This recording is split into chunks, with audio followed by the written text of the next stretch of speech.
สบายดีพี่น้องสวัสดีค่ะ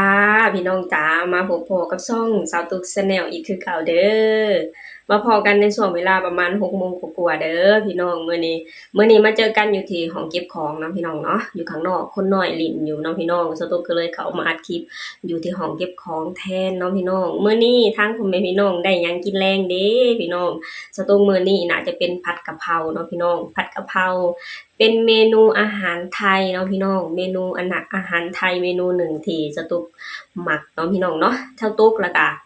ทางลูกสาวเนาะพี่น้องมักกินเมนูนี้เนาะพี่น้องเนาะทางพ่อแม่พี่น้องได้หยังกินเด้ช่วงแรงนี่เม่นมาเว้าจานำสาวตุ๊กแหน่เด้อมาพี่น้องมามื้อนี้สาวตุ๊กมีภาพหนึ่งเนาะพี่น้องเนาะที่แบบว่าเป็นภาพที่แบบว่าหลายความรู้สึกอยู่ในนี้เนาะพี่น้องเนาะทั้งอดีตทั้งความรู้สึกที่แบบว่าเบิ่งแล้วรู้สึกแบบว่าสบายตาเนาะพี่น้องเนาะมีความรู้สึกแบบว่านึกถึงอดีตเนาะพี่น้องเนาะภาพที่สตุ๊กจะเอามาเว้าถึงในมื้อนี้นั่นก็คือเป็นภาพที่ทางพ่อครูศรีวิไลเพิ่นได้เอาลงเนาะพี่น้องเนาะเพิ่นได้เอาลงมาให้ทาง FC แฟนคลับได้เบิ่งได้ชมเนาะพี่น้องเป็นภาพบ้านหรือภาพเรือนที่แบบว่าคล้ายๆเป็นเรือนไม้หรือเรือนโบราณนะพี่น้องเอิ้นว่าเรือนโบราณเนาะพี่น้องเนาะเพราะว่าสมัยนี้นะหาเบิ่งได้ยากแล้วพี่น้องอยู่แถวบ้านของสตุ๊กน่ะแบบว่าบ่ค่อยมีแล้วเด้พี่น้องที่แบบว่ามีเรือนมีบ้านเป็นแบบว่าบ้านไม้หลังเก่าๆแล้วก็มีแบบว่าเขาเจ้าต่อซ่านออกมานะพี่น้องอยู่บ้านของสตุ๊กน่ะบ่ค่อยมีแล้วพี่น้องแบบนี้นะหาเบิ่งได้ยากแล้วเนาะพี่น้องสตุ๊กเห็นแล้วสตุ๊กนึกถึงอดีตตอนยังน้อยพี่น้องคือแบบว่านึกถึงสภาพเก่าๆแถวบ้านเนาะพี่น้องเนาะตอนยังน้อยคือแบบว่าอยู่แถวบ้านของสตุ๊กนะเรือนแต่ละหลังบ้านแต่ละหลังน่ะคือจะเป็นประมาณนี้เลยพี่น้องแต่ละหลังน่ะจะมีเป็นเรือนไม้เนาะพี่น้องแล้วแต่รูปทรงของไผของมันที่มักตกแต่งออกมาหรือออกแบบออกมาเนาะพี่น้องเนาะแต่ว่าเรือนในสมัยโบราณน่ะก็สิคล้ายๆคือกันเนาะพี่น้องจะบ่ค่อยแตกต่างกันปานใดจะแบบว่าเฮ็ดออกมาคือกันเลยคล้ายๆคือกันเลยเนาะพี่น้องคือมีเรือนแล้วก็มีต่อออกมาคือเรือนครัวแล้วก็ต่อออกมาอีกก็เป็นศาลก็คือจะมีพวกแอ่งน้ำพวกอุน้ำนะพี่น้องบ้านสตุ๊กเอิ้นว่าอุเนาะน่ะอยู่ที่ประเทศไทยน่าจะเอิ้นว่าอ่างหรือเปล่าเนาะพี่น้องเนาะเป็นอุน้ำเพื่อสำหรับกินสำหรับอาบเนาะพี่น้องเนาะอยู่ในบ่อนเดียวกันเลยพี่น้องคือเอิ้นว่าศาลเนาะพี่น้องเนาะสตุ๊กเห็นแล้วสนุกนึกถึงอดีตพี่น้องนึกถึงอดีตตอนยังน้อยเนาะพี่น้องย้อนไปประมาณ20กว่าปีแล้วพี่น้องเนาะเห็นภาพนี้แล้วรู้สึกคิดฮอดคิดถึงเนาะพี่น้องเนาะแล้วพอมาเห็นที่ทางของครูเพิ่นได้เอาลงแล้วโอ้ยพี่น้องเป็นภาพเดียวแต่ว่ามันแบบว่าหลายล้านความหมายอยู่ในนั้นเนาะพี่น้องเนาะคือสตุ๊กเห็นแล้วสตุ๊กนึกถึงอดีตตอนยังน้อยเนาะพี่น้องเนาะสตุ๊กก็เชื่อได้เลยนะพี่น้องว่าทางของครูศรีวิไลน่ะเพิ่นก็จะมีอดีตแบบนี้เนาะพี่น้องมีอดีตที่เรือนหลังน้อยๆแล้วก็มีศาลต่อออกมาเพื่อเอาแบบว่าเพื่อ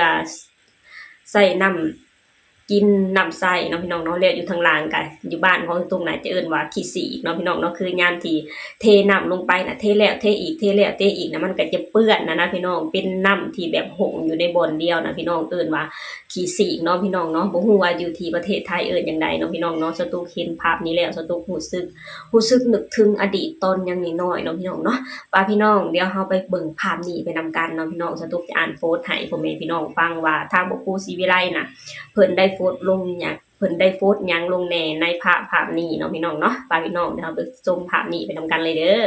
นี่พี่น้องพ่อครูเพิ่นได้โพสต์ลงเมื่อ5ชั่วโมงที่แล้วเนาะพี่น้องเนาะเคยตกซานบ่ส่วนข่อยนับเทื่อบ่ถ้วนเนาะพี่น้องเนาะคือเพิ่นจะเว้าย้อนไปใน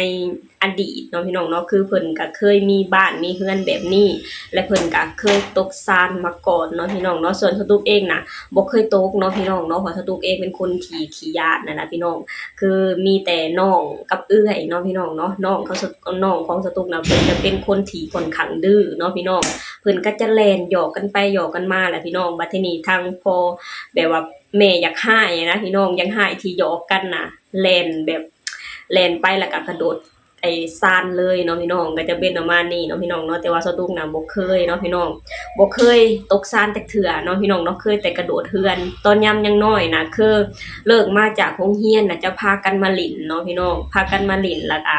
แบบว่าส่วนกันแข่งกันโดดเรือนเนาะพี่น้องเนาะเพราะว่าเรือนสมัยก่อนบ้านสมัยก่อนก็บ่ค่อยสูงปานใดเนาะพี่น้องเนาะคือพากันนัดกัน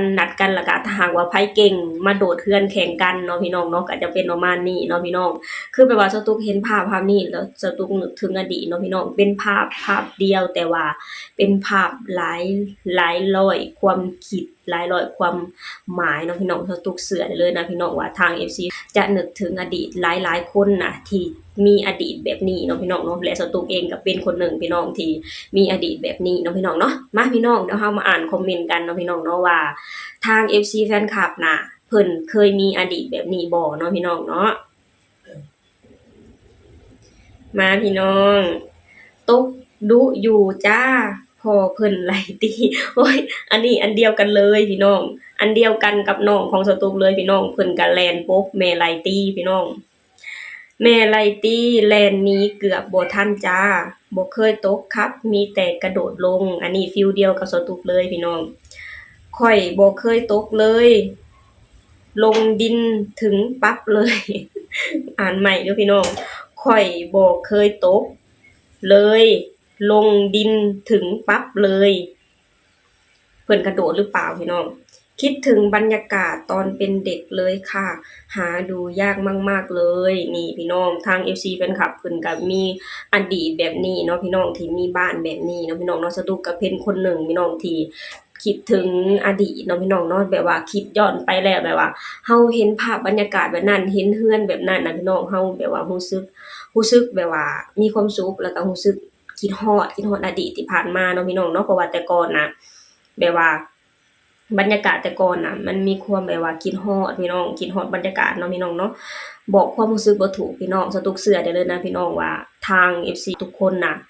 จะมีความรู้สึกเดียวกันคือสตุ๊กเนาะพี่น้องแบบว่าบอกความรู้สึกออกมาบ่ถูกเนาะพี่น้องเนาะเพราะว่าทุกอย่างน่ะมันอยู่ที่ใจอยู่ในใจหมดเลยอยู่ในความทรงจำหมดเลยเนาะพี่น้องเนาะ